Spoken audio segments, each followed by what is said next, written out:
안녕하세요. 유익한 정보로 만나는 라디오 정보시대 소기원 인사드립니다. 전문가와 함께 궁금증 풀어보는 라디오 정보시대 시간입니다. 오늘 스튜디오에 김진혁 변호사 자리했습니다. 변호사님 어서 오세요. 네, 안녕하세요. 자, 오늘 저희가 어떤 이야기를 나누게 되나요? 예, 이번에 이제 새로 그 7월 달에 새로운 이제 법안들이 이제 생겨가지고 네, 좀 이런 건 좀 알아야 되지 않나 이런 걸 좀 제가 연구 중이었는데 네, 그 중에 특히 이제 뭐 모든 법을 다 다룰 수는 없고 네. 그 중에 특히 좀 10대라든가 대학생들에 해당되는 좀 사항들이 중요한 게 몇 개가 있어요. 네네. 그래서 오늘 방송 새로 생긴 법 중에 10대나 대학생들이 들으시면 당연히 좋고 네. 아니면 또 그런 어린 학생들을 이제 보호해야 되시는 그런 부모님들이 우리 부모님들. 듣기에 네. 좋은 방송이 되지 않나 네. 생각합니다.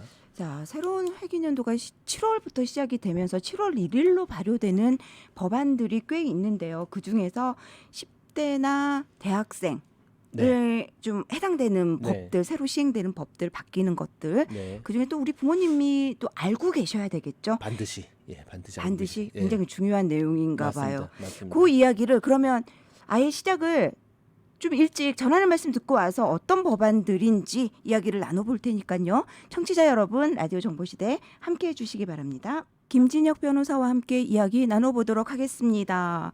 자, 새로운 법안 중에 어떤 법안부터 저희가 이야기를 나누게 되나요? 네, 첫 번째 법안은 제가 다루고 싶은 법은 네, 그 맥스 그루버법이라고 해서 사람 이름인데요. 맥스 그루버 네, 법. 네, 이제 어떤 일이 있었냐면은 이제 라스웰 지역에서 조지아에 네. 이제 고등학교를 졸업하고 대학교를 이제 LSU라고 그 루지애나 스테이트, 그러니까 네. 루지애나 주 뭐 주립 대학이 되겠죠.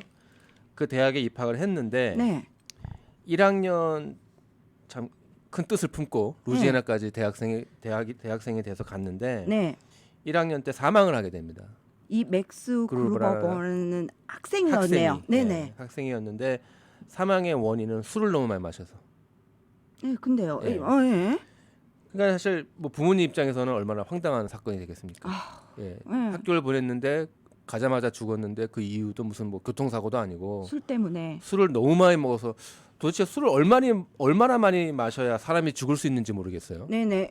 근데 왜 술을 많이 마시게 됐던 이유가 있나 보죠? 네. 네. 그래서 이 맥스 그루버법이라는 법을 다른 말로 저희가 그 엔타 헤이징 러라고 하는데 네. 그 헤이징이라는 표현이 있어요. 사실 네. 뭐 익숙한 표현은 아니죠. 네. 예. 그래서 헤이징이란 말이 약간 속어이기도 했었고 한때는 이게 정확히 무슨 뜻이냐 애매한데 이게 사실 한국말로 어떻게 번역되는지 모르겠는데 굳이 제가 생각해 본 표현은 그러니까 신고식? 아, 신입생들 들어오거나 동아리 회원 되면 신고식 때 왜 선배들이 돌아가면서 술 마시고 이런 비슷한 건가? 아무튼 신고식. 그렇죠. 네. 헤이징. 그래서 이제 소환원께서도 이제 대학을 한국에서 네. 가셨으면은 네. 뭐 대학 가면 뭐 과만 중요한 게 아니라 네. 뭐 각종 동호회 뭐 뭐 예전 또 MT MT에 뭐 네. 예전에는 뭐 서클이라 그랬었죠. 우리나라 말로 옛날에 대학에 가면 옛날 표현인가요? 그거는 한국에서 대학 안 다니시고 미국에서 다니신 것 같은데 아, 동아리라고 바뀐 지가 그러니까 예전에 예, 서클 같은 거죠. 서클 서클 활동. 같은 거 예. 여기서 이제 클럽이란 표현도 많이 쓰고 클럽이요. 그래서 네. 사실 한국 대학교 저는 사실 한국에서 대학을 안 다녀봐서 모르는데 그러신 것 같아요. 동아리라는 말. 예, 그 친구들 이렇게 얘기해 보면 네. 뭐 무슨 과에서 뭐 공부했다는 얘기보다 무슨 뭐 동아리에서 뭐 했다 얘기가 더 많고요. 그래서 뭐 수업을 들으러 대학을 간 건지 동아리 옛날에는- 활동을 하러 간 건지 물론 일부 제 친구 얘기입니다만 아니 그런 경우가 많았고 한국에서도 이게 이제 몇 년 전에 신입생 환영회 속에 술 때문에 또 사망하는 사건이 한국에서도 사실은 있었었거든요. 네. 예, 근데요. 그래서 이제 미국 대학도 이제 그런 클럽이 되게 많아요. 미국도 그럽니까? 네, 미국 네네. 대학 또한 자기 어떻게 보면 네. 뭐 그냥 제 개인적인 생각입니다만은 대학 전공이 뭐다기보다 어떤 클럽에 있는지가 더 큰 의미를 부여할 때가 많아요. 네네. 그래서 이제 뭐 저 같은 경우는 원체 뭐 이제 전 뭐 유학생이었어 가지고 그냥 뭐 한인 학생회 이런 거에만 관심이 있었기 때문에 다른 클럽은 별 관심이 없었는데 네. 여기에서 대학을 가는 아이들은 이제 그 클럽이 많이 있는데 그 중에 우리가 그 프레터니티라는 표현이 있어요. 또 소로리티라는 표현도 있는데 소라리티는 또 여학생들 가는. 그쵸. 네, 그렇죠. 그래서 내가 이제 아마 이제 부모님들 한국에서 이런 표현을 안 쓰니까 좀 하는데 여러분 자녀가 만약에 대학에 가서 아 내가 이번에 뭐 프레터니티에 들어갈 거예요. 아니면 뭐 따님이 소라리티에 들어갈 거예요라고 말하면 그냥 뭐 그런 클럽에 들어간다라는 네, 거고요. 맞아요. 네. 그래서 예를 들어서 이제 제가 나온 UGA 같은 경우에는 네. UGA 같은 경우 이제 찾아보니까 그 프레터니티 같은 경우에는 26개가 있고요. 예, 네. 소라리티 같은 경우 17개가 지금 있는데 네. 많아요. 예, 네, 많고 많아요. 네. 혹시 그 이제 자녀분들 대학교 애들 이제 우리 보내잖아요. 이제 또 보내려고 준비하고 계신 부모님들도 계실 텐데. 그렇죠. 네. 곧 가시겠죠. 어떤 네, 분들은. 네, 예. 네.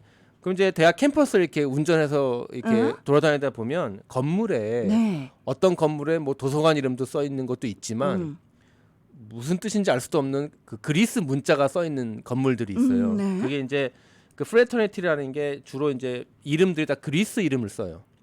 왠지 모르겠습니다만은 뭐 각 대학들이. 예, 네. 막 그쵸, 알파, 베타 막 이런 문자들을 어허. 막 세모나면 이런 이게 좀 글자인지 그림인지 네. 예, 그런 것들을 그려놓은 건물들을 많이 보실 거예요. 네. 예, 특히 이제 큰 대학에 가시면 네. 그런 이제 그런 건물들이 특정한 클럽이 사용하도록 허락해준 건물이에요. 아, 예, 그래서 그렇군요. 예, 네네. 그 대학에서는 그런 클럽이 생기면 뭐 작은 클럽은 이렇게 사무실 이렇게 교실 하나 쓰게 해주고 네. 좀 큰 클럽은 이렇게 아예 건물을 그냥 와. 네. 네네. 예, 그래서 이제 특히 이제 프레터니티 같은 경우도 이제 역사가 긴 클럽들이 있어요. 네네. 그러면 이제 당연히 건물을 가지고 있고 해서 그런 역사도 깊고 규모도 큰 클럽에 들어가고 싶은 건 당연한 마음이에요. 예, 네네. 모든 많은 신입생들이 이제 그런 걸 들어가고 싶어 하는데요. 네.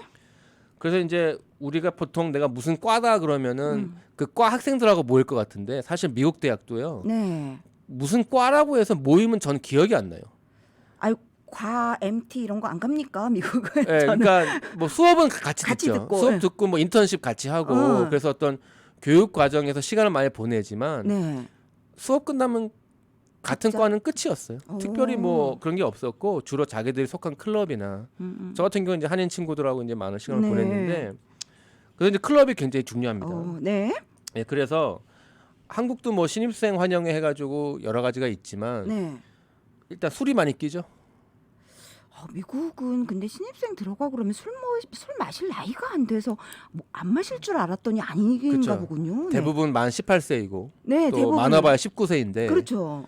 미국 법이 21세이기 네. 때문에 술 마시는 자체가 불법인데 네. 예, 그럼에도 불구하고 예, 하긴 그래서 한국도 신입생 바로 되자마자 술 마실 나이 아닌데도 마셨던 것 같습니다. 네. 네, 그래서 네.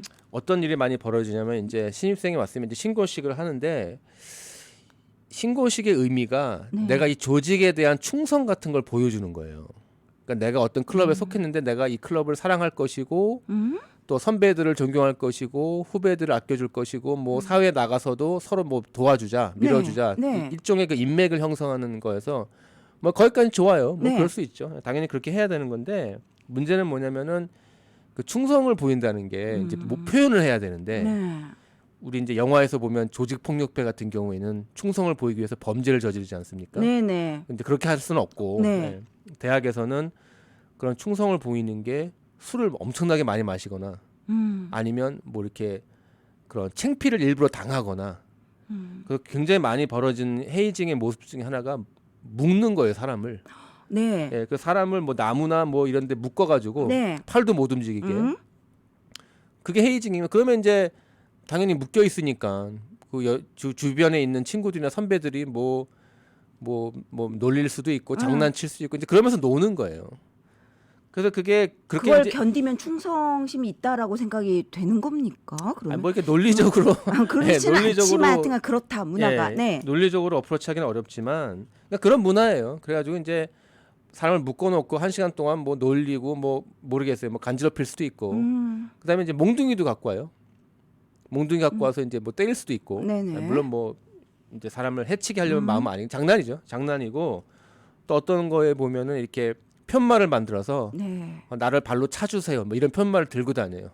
그러면 이제 그 편말을 보면 뒤에서 이제 발로 차는 거죠. 네. 예, 그런 식으로 이제 일부러 망신을 당하는 건데 네. 뭐 어떻게 보면 뭐 짓궂은 장난 정도일 수도 있어요. 네. 뭐 대부분의 경우가 그냥 짓궂은 장난으로 끝날 수 있는 건데 네. 이제 좀 심각한 경우가 생기고 특히 이제 약간 성적인 그런 장난도 많이 있고요. 네네. 그래서 그것 때문에 문제가 되기도 하고 그다음에 이제 또 운동팀에 속하면요. 또 운동팀은 운동팀 선수들끼리 또 군기가 그쵸. 여기도 바짝이군요. 운동팀. 예. 예. 제 친구 중에 예전에 그 풋볼 선수가 있었는데 네. 대학 졸업하고 만나서 저한테 그런 고백을 한 적이 있었어요. 우리가 왜 감옥에 안 갔는지 모르겠다고. 그러니까 선수 신입생이 이제 그 풋볼팀에 입단하면 풋볼은 모든 스포츠 중에 가장 터프한 또 그렇죠. 남자들만의 네. 운동 경기다 보니까 이제 그런 폭력적인 일도 많이 일어나서 참 감옥 안 간 게 다행이다라고 할 정도로 이제 그런 심각한 일이 벌어지는데 그래서 결국은 이 헤이징이라는 법을 만들어서 네. 그런 행동이 다 헤이징이에요. 그러니까 괴롭히고 사람을 묶어놓고 또 술도 억지로 마시고 그래서 법 써 있는 걸 보면은 네. 한 단체에서 새로운 회원에게 창피를 주는 뭐 폭력은 당연하고 네. 예, 창피를 주는 그 의식 같은 것들을 다 헤이징이라고 표현을 해요. 네. 그래서 이제 아마 많은 주들이 이런 법들이 있을 거라고 보고요. 네. 예, 이번에 또 조지아 법에서는 이게 새로 생겨서 네. 이런 의식 자체가 불법이 된 거예요. 그래서 이제는 그런 프레터니티에서 신입생이라고 해서 사람을 묶어놓고 괴롭히는 행위 자체가 네. 불법이 돼서 네. 많이 없어지지 않을까. 뭐 100%는 아니더라도 예, 그런 기대를 하고 이게 있습니다. 이번부터 시행이 되는 조지아에서 맥스 그루버법 말로 하면 헤이징 금지법이네요. 그렇죠. 그러면 그렇죠. 물론 이게 이제 정도 차이가 있어서 네. 뭐 모르겠어요. 어디까지가 헤이징이고 어디까지가 애매할 아닌지는 것 같은 뭐 애매한 부분이 있고 앞으로도 이제 이게 새로운 법이기 때문에 네네. 또 판례들을 통해서 이제 정리가 되겠지만 어쨌든 뭐 애매하지 않은 경우도 많이 있어요. 그러니까 당연히 사람이 좀 죽을 때까지 술을 먹겠으면 당연히 그거는 헤이징이죠. 이 당연히. 맥스 예. 그루버라는 분은 사망케 이르게 된 거잖아요. 이것 때문에. 그렇죠. 네. 그러면 만약에 이게 발효가 돼서 시행이 됐는데 만약에 이게 적발이 됐다. 네. 그러면은 그 처벌 네. 수위가 어떻게 되나요? 우선 네. 그 처벌에 해당되는 사람이 학교일 수도 있고 또 이런 모임을 주도한 개인일 수도 있고요, 당연히. 그래서 헤이징 자체만은 경범죄입니다. 그러니까 미국에서 경범죄라는 표현은 그러니까 최대 형량이 1년 이하, 네네. 벌금 5,000불 이하가 네네. 이제 우리가 경범죄라고 하고요. 그러니까 헤이징 자체가 경범죄에 해당이 되고 네. 헤이징을 통해서 누가 죽거나 음. 심각한 부상이 있으면 중범죄 처리가 되어서 뭐 중범죄라는 것은 1년 이상 또 5,000불 이상의 일단 형량이 가능한 법이 되고요. 네네. 근데 이제 한 가지 제가 정리하고 싶은 것은 이런 법이 없어도 뭐 폭력 범죄법이 있기 때문에 당연히 누구한테 때려가지고 뭐 다치게 하면 당연히 그거는 뭐 형사법에 적용이 되는데 이렇게 이제 술을 마시게 하는 행위 같은 게 이제 적용이 잘 되는 거죠. 예전에는 술을 먹게 했는데 당연히 누가 죽이려고 술을 먹게 했겠어요. 네네. 예, 우리는 그냥 술 먹을 때 누가 압니까? 언제 죽는지 모르기 때문에 이걸 참 그 형사상 처리하기가 어려웠는데 네네. 이제는 술을 억지로 먹게 하는 것만으로도 심각한 범죄로 처리할 수 있기 때문에 네네. 헤이징에 대한 경각심이 많이 생긴 건 사실이죠. 알겠습니다. 저희 김진혁 변호사와 함께 맥스 그루버법, 일명 헤이징 금지법 이야기 나누고 있습니다. 잠시 후에 돌아옵니다. 김진혁 변호사와 함께 이야기 나누고 있습니다. 김진혁 변호사 전화번호 678-878-4200번입니다. 자, 헤이징 금지법 조지아에서 맥스 그루버법이 시행이 되는데 이번에 이제 대학을 처음 보내시는 부모님 같은 경우는 또 미국에서 대학 생활을 안 해보신 부모님 같은 경우는 미국 그렇구나 좀 걱정하시는 분도 있는데 이걸 알고 계시면 좋을 것 같네요. 네. 네, 그 다음 법으로 넘어가 볼까요? 예. 그 혹시 소 아나운서께서는 네. 우리 미국에 사는 성인들이 사망에 이르는 이유 1위가 뭐라고 생각하세요? 사망 1위? 예. 암? 암이 보니까 암이 제일 무섭지 않나? 암이 2위고요. 2위예요? 예, 네. 1위가 심장 관련 질환입니다. 심장마비. 심장병. 예. 맞아요. 심장마비. 네. 그 심장병이랑 암이 제일 이제 넘버 1, 넘버 2이고 네. 그다음에 이제 사고로 죽는 경우가 세 번째고요. 네. 나머지는 이제 다 뭐 병에 관련된 것이고 네네. 자살이 10등이더라고요. 그러니까 뭐 폐렴, 뭐 치매, 당뇨 여러 가지가 있는데 네네. 어쨌든 심장병이랑 이제 암이 가장 우리 성인들이 두려워해야 할 그런 건데요. 네. 그럼 10대들 사망 1위는 암이 아니겠죠? 그렇죠. 10대들은 암에 잘 안 걸리니까. 아까 어느 게 1위일까 또 문제 내려고 그러죠. 그렇죠. 네. 아까 자살 이야기를 미국 성인 사망 10위였거든요. 청소년들은 자살이 1위지 않을까. 사실 자살은 그 그렇게 높지 않고요. 아, 그렇습니까? 자살과 다행입니다. 비교도 안 될 만큼 높은 게 있어요. 뭡니까? 이게 사고입니다. 아, 사고. 네, 네네. 특히 이제 교통사고죠 주로. 네. 그래서 10대들, 그러니까 성인들은 죽음을 두려워할 때 당연히 뭐 심장, 뭐 콜레스테롤, 고혈압 이런 거 생각하면 막 늘 겁나고 우리가 굉장히 많이 신경을 쓰잖아요. 그렇죠. 그래서 이제 그런 걸 우리가 인지하고 있는데 10대들은 사실 죽을 일이 없어야죠. 당연히 없는데 아파서 죽을 일은 없어야죠. 네, 당연히 없어야 되는데 물론 이제 뭐 전혀 없을 수는 없겠지만 네. 10대들의 건강과 생명을 걱정할 때 제가 보기에 가장 주의해야 될 부분은 바로 사고, 즉 교통사고 문제라고 생각을 해요. 네네. 그래서 이번에 그 자슈아 러라고 해서 새로운 법이 있는데 원래 있던 법이에요. 조슈아, 조슈아법. 예. 원래 있던 법인데 조금 이제 약간 더 개선이 되어서 네. 이제 7월 1일부터 달라진 부분이 있는데 달라진 부분을 말씀드리기 전에 네.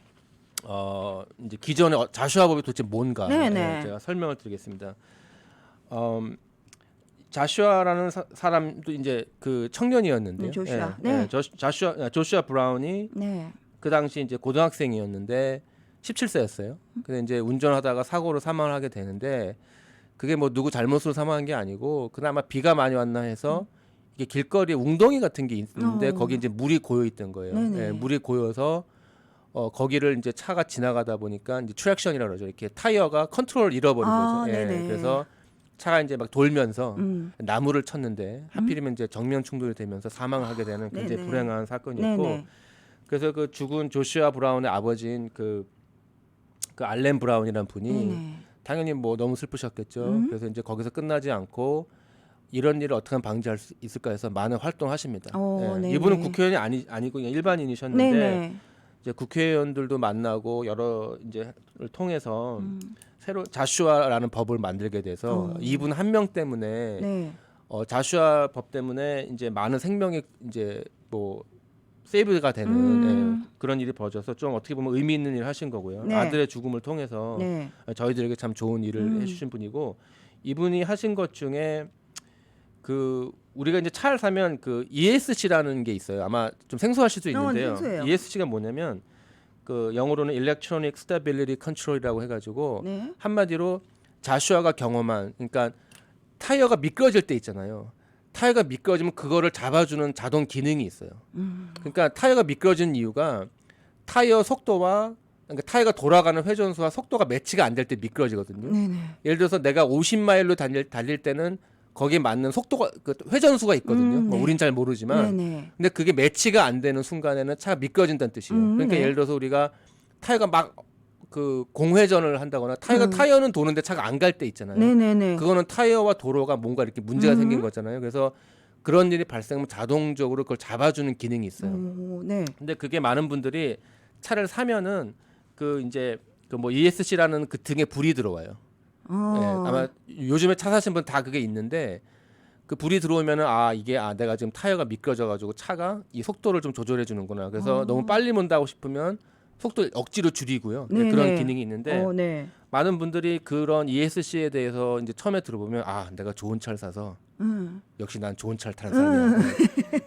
이렇게 생각하시지만 네, 하시지만 저도 그런 줄 알았어요. 네, 네, 처음 듣습니다. 저도. 근데 알렌 브라운이라는 분 때문에 음. 이분이 그런 기능을 하게끔 하는 것이 의무화가 됐어요.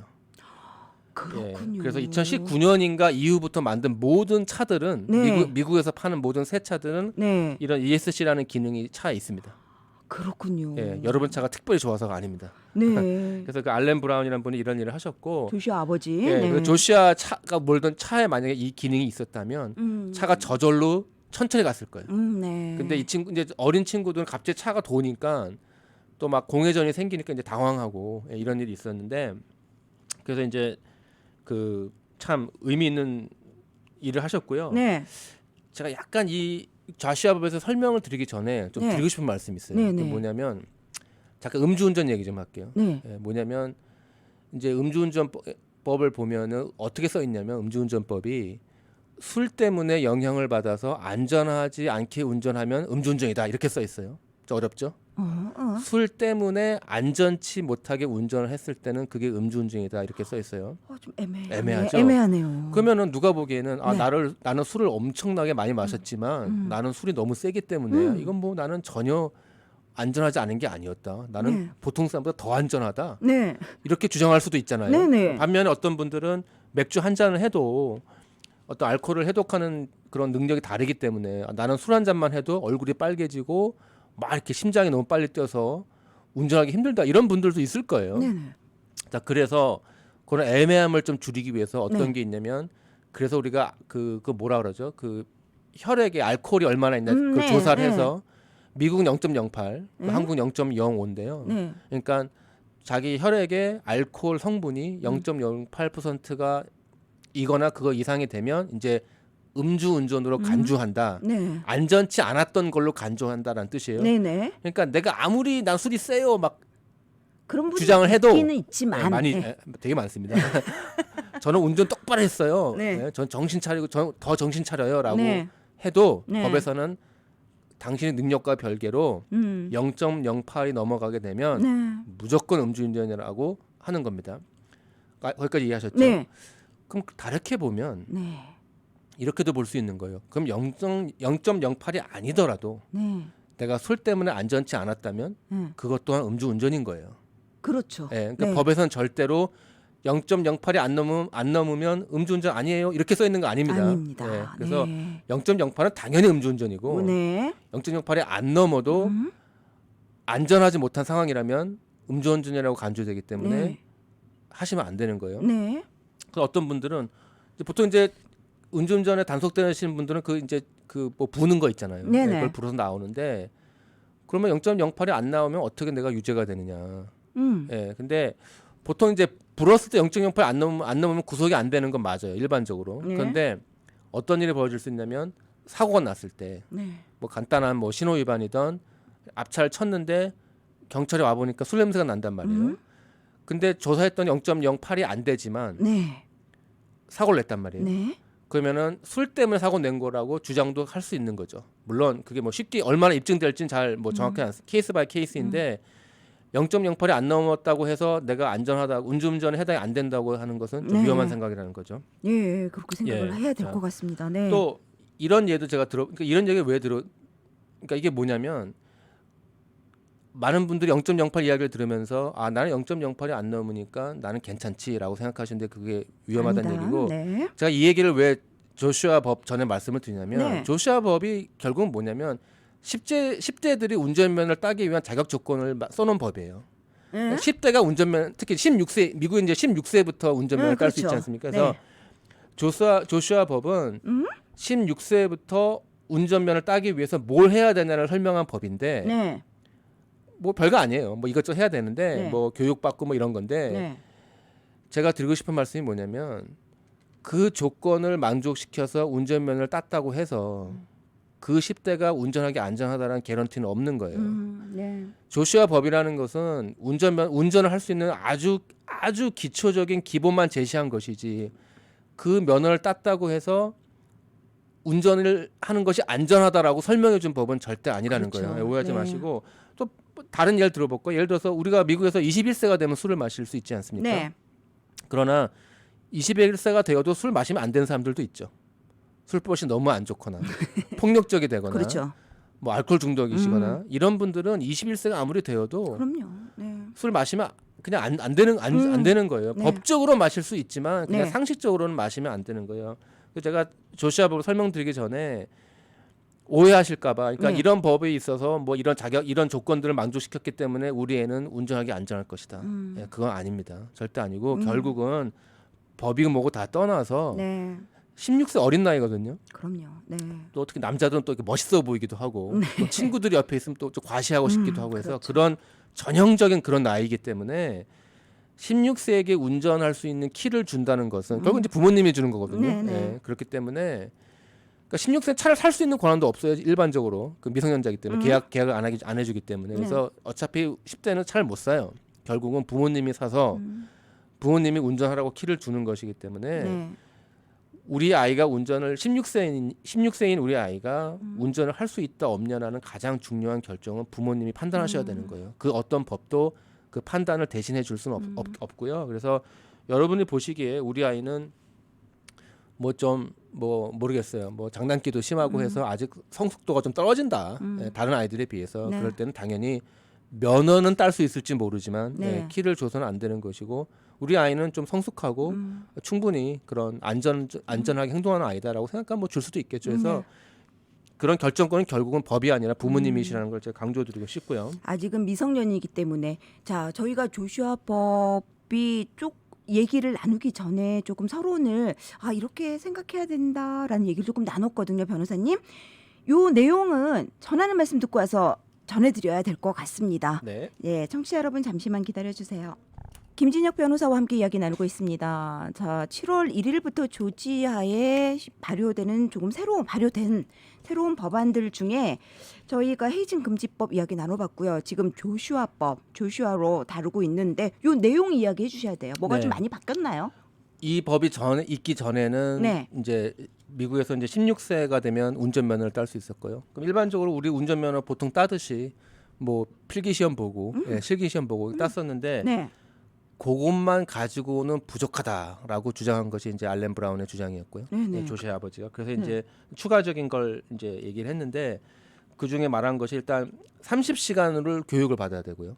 예전에는 자기가 알아서 공부해서 필기 시험만 봐면 됐는데 맞아요. 이제는 30시간 동안 실제로 공부를 해야 돼요. 그 뭐 비디오를 보겠죠. 안전 교육을. 그러니까 그게 증명이 돼야 되네요. 30시간. 네, 당연하죠. 그걸 당연히 네. 받아야 되고 네. 그다음에 40시간 실습을 해야 됩니다. 그것도 실습 비슷하게 뭐 적어가고 그러는 것 같던데. 네. 예. 40시간 실습하고 예전에 왜 한국에서는 보니까 왜 연수 이런 거 있잖아요. 네, 운전 연수. 미국은 그런 게 없었거든요. 네.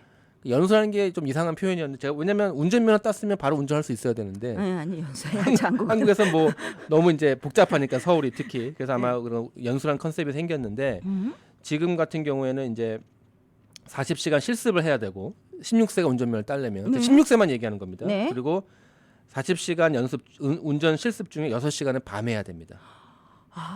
예. 밤운전도 연습이 필요하거든요. 네, 네, 당연하죠. 네. 예, 갑자기 나가라 그러면 당황스럽죠. 그렇죠. 예, 그래서 네. 물론 나머지 조건은 이제 똑같고요. 네. 그다음에 이제 하나 설명드리고 싶은 게 펄밋이라는 게 있어요. 펄밋 있죠. 예, 네. 이제 15세인데 네. 이 우선 펄밋 먼저 설명을 드리면 15세가 되면 펄밋을 딸 수가 있는데 펄밋을 따게 되면 운전을 할 수 있는데 운전할 때 반드시 동승자가 21세 이상이 있어야 돼요. 그렇죠. 그러니까 요걸 조금 잘못 아시는 분이 있어서 이렇게 아는 동네 형이 음. 운전 잘하는 동네 형이 옆에 타면 괜찮다 이렇게 생각하시면 큰 오해고요. 네. 반드시 15세가 운전할 때는 21세 이상의 성인이 동승자여야 된다. 네. 예, 그게 중요하고요. 네. 그다음에 이제는 16세에 운전면허를 따려면 네. 이제 조시아 법 때문에 생긴 건데 펄밋을 받은 지 1년하고 하루가 더 지나야 16세 운전면허를 신청할 수가 있어요. 이상하죠. 그러니까 예. 15세가 되는 생일이 되는 날 펄밋은 딸 수가 있어요. 네. 그러면 그거를 펄밋을 1년 하고 1일을 유지하고 있어야 돼요. 그래야 16세가 되고 하루가 지난 다음에 네. 16세 운전면허를 딸 수가 있어요.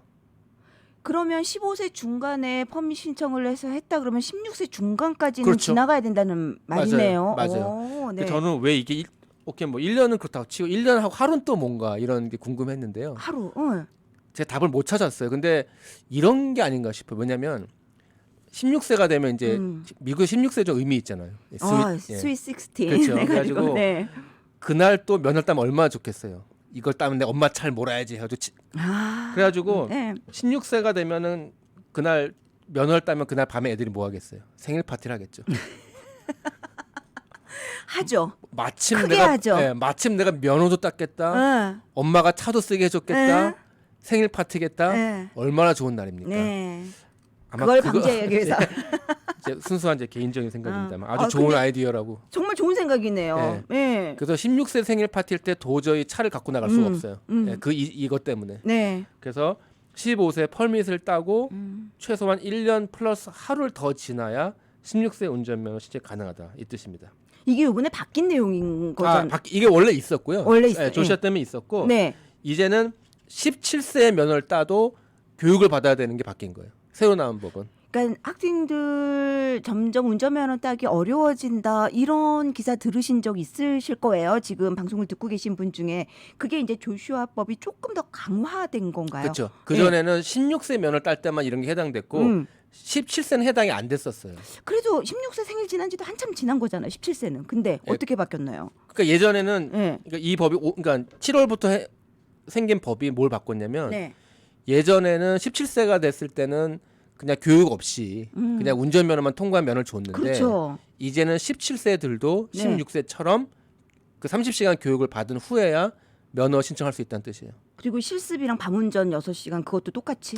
제가 정확히 기억나지 않는데 아마 제가 기억한 건 어쨌든 17세도 교육을 받아야 된다. 그게 이제 올 7월 달에 새로 나오니까 17세나 16세나 별로 차별을 안 둔 거죠. 예, 그래서 그렇게 생각하시면 돼서 네. 또 어떤 아이들은 16세 때 이거 귀찮으니까 그냥 뭐 그냥 교육받고 막 이런 차도 거. 필요 없는데 뭐 해가지고 예, 안 하다가 17세 할 수도 있잖아요. 네네. 예, 그러면 너희들도 똑같아라고 17세 때도 해야 된다. 맞습니다. 이렇게 7월 1일부터 강화돼서 바뀌었다라는 얘기군요. 네. 그래서 이런 그 조슈아 브라운의 아버지 알렌 브라운 같은 분을 보면 이 좋은 법이요 네. 국회의원들만 만드는 게 아니에요. 네. 결국 국회의원들은 국민이 뽑는 것이고 우리가 그러면은 이렇게 노력을 해서 국회의원들도 생각 못한 법을 만들고 그런 ESC라는 아까 말씀드린 그런 장치까지 그거 의무화한 정말 걸 보면 감사하네요. 네. 예, 우리 참 그 개인의 힘도 이렇게 클 수 있다. 국회의원이 아니더라도 이런 영향을 미칠 수 있다라고 너무나 좋은 교훈을 주신 분이라고 생각합니다. 네. 조슈아법까지 알아봤고요. 또 더 있나요? 예, 뭐 많이 있는데요. 네. 몇 가지만 제가 네. 뭐 간략하게 말씀을 드리면 이런 법이 있어요. 이제 스토킹 먼저 얘기해 볼까요? 스토킹? 예, 그러니까 스토킹 피해자가 이 새로 생긴 법인데요. 네. 스토킹 뭔지 아시죠? 네, 알죠. 뭐 당해 보셨는지 모르겠는데 아니요. 예, 다행입니다. 의외로 많아요. 예, 스토킹 네. 피해 본들은 아무래도 이제 그 상대가 이제 자기 집을 찾아온 일이 많잖아요. 굉장히 두렵다 그러더라고요. 예, 공포심도 있고. 예. 네. 제일 먼저 하는 게 이사 가고 싶은 건데, 그렇죠. 근데 주로 이제 렌트 하신 분들은 그 계약 파기가 되잖아요. 계약 기간이라는 게 있잖아요. 그렇죠. 예, 그래서 네. 벌금도 내고 뭐 해야 되는데 그런 벌금이 이제 제외가 됩니다. 스토킹의 피해자는. 예. 그래서 뭐 스토킹 얘기 뭐 나온 김에 네. 스토킹이 뭔지 한번 제가 정확히 그 법적인 정의를 조사해 봤는데요. 네. 스토킹은 동의 없이 당연히 동의가 없겠죠. 상대방을 괴롭히거나 겁을 주기 위해서 하는 행동인데 네. 괴롭히거나 겁을 주기 위해서 따라가는 거, 뭐 감시하는 거, 또 접촉하는 거 이런 것들이 다 그 스토킹 해당이 됩니다. 참 이것도 참 애매한 거예요. 근데 이제 사실은요 스토킹에 대한 판례는 굉장히 많아요. 그래서 그쵸, 네. 어디까지 스토킹인지는 이미 이제 많이 나와 있고 예를 네. 들어서 이런 것도 스토킹일 수 있어요. 그 남의 집에 가서 아무것도 안 하고 그냥 파킹장에서 가만히 쳐다만 보는 거예요. 그래서 감시라는 표현이 법에 있는 거예요. 무서운데요. 그러니까 스토킹이 단지 막 길을 막고 막 전화하고 막 뭐 그런 것만 스토킹이 아니라 감시가 포함되기 때문에 예. 범위가 넓으네요. 넓어요. 그러니까. 네네. 예, 그래서 어떤 사람은 일하는 데 가서 그냥 괜히 주차장에 앉아 있고 또 집에 가면 또 집에 가서 특히 이제 아파트 같은 경우는 주차장 여러 명이 쓰잖아요. 네네. 뭐 개인 집이야 당연히 주차하면 안 되지만 아파트 그 건물 앞에 주차해도 뭐 아무도 뭐라 그러는 사람이 없으니까 네네. 그런 행동까지 다 스토킹으로 간주하기 때문에 예, 스토킹은 좀 범위가 넓고요. 그다음에 그 이제 일단 뭐 아까 제가 뭐 중범 뭐 경범죄 말씀드렸었는데 스토킹도 초범인 경우에 그냥 경범죄가 되고요. 미국도 초범인 경우에는 경범죄군요. 네. 근데 이제 그 당연히 이제 재범부터는 이제 중범으로 처리가 됩니다. 네. 자, 그다음에 초범이더라도 네. 이제 우리가 가중 스토킹이라고 해가지고 스토킹을 법원에서 하지 말라고 말했는데 할 경우에는 이제 가중이 됩니다. 예, 네네. 그래서 특히 이제 이런 어떤 일이 많냐면은 이혼 소송 같은 거 하면은 제일 먼저 내려지는 게 그런 우리가 이제 TPO라고 그러기도 하고요. 그게 뭐냐면은 한마디로 접근 금지죠. 너희들 싸우고 있으니까 네. 서로 좀 떨어져 있어라. 거리도. 네. 그 집에 가지 말고 직장 찾아가지 말고 떨어져 있어라. 그런 명령이 사실 많이 뭐 거의 모든 케이스에 내려지는데요. 이혼 소송 같은 경우에는 그럼에도 불구하고 스토킹하면 이제 경범이 아니라 이제 중범죄로 찾아가거나 그러면 그렇죠. 가중으로 된다. 네. 근데 이제 이렇게 궁금하실 수도 있어요. 아니 지금 내가 그런 TPO가 받아가지고 이제 접근 금지인데 같이 살던 집에서 꺼낼 물건이 있다. 있죠. 그럴 수도 있죠. 네. 갑자기 뭘 두고 나왔을 수 있잖아요. 그러면 당연히 나 이거 내가 꼭 필요한 물건 가지러 가는 거니까 괜찮겠지 라고 생각하는데 그런 핑계 안 통합니다. 그런 핑계 안 통하고 내가 꺼낼 게 있으면 반드시 동의를 구하고. 아니 동의를 구하는 배우자의 동의를 구하는 게 아니고요. 배우자는 동의 안 합니다. 어차피 동의 하지 마시고. 네. 왜냐하면 다 그런 핑계로 와요. 네. 내가 좋아하는 시계 두고 왔는데 시계 가지러 갈게. 그 다음에 만나서 이제 또 싸움이 일어날 수 있잖아요. 네네. 그래서 그거는 배우자의 동의를 구하는 문제가 아니고요. 그럼 그래서 가장 좋은 거는 그 셰리프가 있죠. 네네. 그 셰리프들이 이런 일을 합니다. 그래서 셰리프한테 연락해서 내가 이혼 소송 중인데 집에 가야 되는데 금직 명령이 있기 때문에 가면 안 될 것 같다. 같이 가달라. 이런 식으로 하실 수 있고요. 그렇군요. 예. 또 이제 뭐 이혼 소송 중에 서로 변호사가 있을 때 뭐 변호사들끼리 얘기해서 그런 걸 조율할 수도 있는데 변호사가 없는 경우에는 무조건 가지 마시고 그 셰리프 같이 가서 셰리프가 가가지고 이제 지켜보겠죠. 네네. 정말 물건만 꺼내는지 뭐 또 다른 짓을 하는지 그래서 그런 걸 좀 주의하시면 되고요. 네. 그래서 이제 그 뭐 스토킹 얘기가 좀 길어졌는데 그렇게 이제 스토킹 피해자인 경우에는 이제 그런 아파트 위약금이 없다. 이게 네. 이제 새로 생긴 법입니다. 요번에 새로 생긴 게 그전에는 스토킹 피해자일지라도 뭐 스토킹을 한 사람은 법에서 이렇게 해서 하겠지만 당장 내가 이사 가고 싶은데 네. 그럴 때는 사실 렌트 계약이 남아 있거나 그럴 때는 페널티나 이렇게 벌금 같은 게 있거든요. 그렇죠. 그거가 이제 없어진다. 없이 편안하게 갈 수 있다라는 게 요번에 바뀐 법이라는 거죠. 예, 맞습니다. 여기까지 듣고요. 변호사님. 할 얘기가 더 있을 것 같은데 잠시 전하는 말씀 듣고 와서 조금 더 들어볼게요. 네, 라디오 정보시대 함께하고 있습니다. 오늘 라디오 정보시대 김진혁 변호사와 함께요. 7월 1일부터 바뀐 조지아법 이야기 나누고 있습니다. 자, 스토킹 피해자 벌금 없이 렌트 계약 파기할 수 있다까지 얘기 들어봤거든요. 네. 그다음에 저 개인적으로 굉장히 관심 있던 법이 나왔는데요. 네네. 이게 뭐냐면 미국에는 아마추어 운동 선수가 많잖아요. 네. 모든 대학, 고등학교부터 초등학교까지 다 뭐 스포츠 팀이 있는데. 그렇죠. 예, 아마추어죠. 네. 아마추어죠. 근데 예전에는 그런 아마추어 학생들이 돈을 받는 자체가 불법이었어요. 아마추어니까. 아마추어니까. 네. 그래서 특히 이제 대학이 문제가 되는데 네. 대학 같은 경우에는 아마추어 선수들이지만 인기가 굉장하거든요. 네. 그리고 각 학교마다 모셔가려고 그렇죠. 난리가 난단 말이죠. 그렇죠. 근데 돈을 좀 불법이란 말이에요. 그러네요. 그렇죠. 네. 그래서 그것 때문에 범죄도 되게 많았어요. 그러니까 몰래 이렇게 주거나 뭐 부모한테 주거나 네. 어떤 경우에 대놓고 뭐 어떤 부모가 우리 아들한테 얼마 줄래? 우리 아들 너희 대학에 보낼 테니 얼마 줄래? 이런 일도 있었고요. 그게 아예 불법이었군요. 네, 돈 받고 불법이죠. 대학 가는 거. 그래서 네. 우리나라에서는 사실은 공개적으로 어느 대학에서 뭐 누구 고등학교 선수를 뭐 스카우트한다 이런 걸 하지만 미국에서는 아예 범죄가 되고요. 어떤 경우에는 막 그걸 피하려고 막 차도 사주고 뭐 현금 못 주니까 그런 게 다 불법이었어요. 네네. 불법이었는데 이게 이제 조지아에서 새로 나온 법이지만 사실은 올해 연방 대법원에서 난 판결문이고요. 네. 그것 때문에 이제 모든 주들이 이런 비슷한 법안을 만들기 시작했는데 네. 이건 사실 뭐 연방법에서 먼저 정리해 준 건데 이제는 그 법을 바꿔서 아마추어 선수들도 본인의 초상권, 이미지나 이름 등을 이유로 돈을 벌 수가 있다. 오. 예. 네. 예를 들어서 이런 식이에요. 예전에 뭐 어떤 대학교 유명한 풋볼 선수가 있었는데 번호가 뭐 예를 들어서 14번이었어요. 그럼 예전에는 14번을 이제 유니폼에서 찍고 팔면 많이 팔릴 거 아닙니까? 인기가 많으니까. 그럼요. 네. 그럼 정작 14번을 입고 뛰는 선수는 돈을 받을 수가 없었어요. 법으로 그렇게 법으로. 됐으니까. 그거 파는 사람들만 돈을 많이 벌었죠. 그렇죠. 예. 그래서 결국 이제 대학 연맹에서 그걸 라이선스를 주기 때문에 어. 그 전까지는 대학 연맹에서 뭐 나이키에다가 너희들이 이 학교 유니폼 팔아도 돼. 그러면은 거기다가 나이키에서 뭐 14번을 찍고 유니폼을 팔았죠. 그럼 결국은 대학 연맹이랑 옷을 파는 사람들만 돈을 벌고 학생한테는 아무것도 없었어요. 단 한 푼도 없었어요. 네네. 그래서 이제 그게 과연 공정한가? 안 공정한 것 같아요. 근데 반대 입장에서는 어차피 네. 뭐 대학 선수들은 뭐 장학금 주거든요. 또 공짜로 재워주고 먹여주고. 네, 뭐. 예. 네. 그래서 이제 본인들은 100만 불씩 벌고 아이들한테 장학금을 주는 걸로 이제 했는데 아니, 부족해요. 네. 예. 그래서 이제 어떤 일이 벌어졌냐면은 이게 좀 큰 계기가 된 사건이 있었어요. 한 5년 됐나요? 그 이제 루이빌 대학에서 일어난 일이고요. 네. 그 지금 스포츠 마케팅은 큰 두 회사의 경쟁이죠. 나이키하고 이제 아디다스라는 아디다스, 네. 두 회사가 이제 양대 산맥이 됐는데 어떤 대학 선수 그 모든 대학마다 나이키하고 아디다스가 이제 경쟁을 해요.